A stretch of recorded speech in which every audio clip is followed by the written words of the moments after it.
ጤና ይስጥልኝ ከድሬ ቲዩብ ሺወንዙ መላኩ ነኝ። በባቡር አጠቃቀም ዙሪያ ሕግና ደንብ ተጠንቶ በቅርቡ ይፋ ይሆናል ተባለ።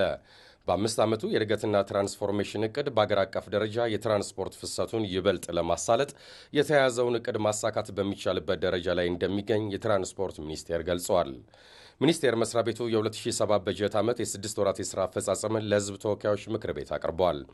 ከ14000 በላይ ኪሎ ሜትር የሚሸፍን መንገድ ለመገንባትና ለማሻሻል ታቅዶ እስካሁን ከ11000 በላይ ማለትም የእቅዱ 81 በመቶ ተከናውኗል ነው ያሉት ሚኒስትሩ አቶ ወርቅነህ ገበየሁ።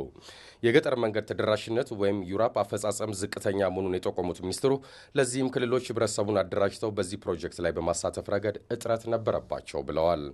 የትራንስፖርት ጉዳዮች ቋሚ ኮሚቴ ሚኒስትሩ ከመብራት ውሃና ቴሌ ጋር ተቀናጅቶ መስራት ላይ እንዲሁም አሁን ተግባራዊ የሆነው የአዲስ አበባ ቀላል ባቡር ፕሮጀክት የአጠቃቀም ህግና ደንብ በማውጣት በኩል ያከናወናቸውን ተግባራት ጠይቋል።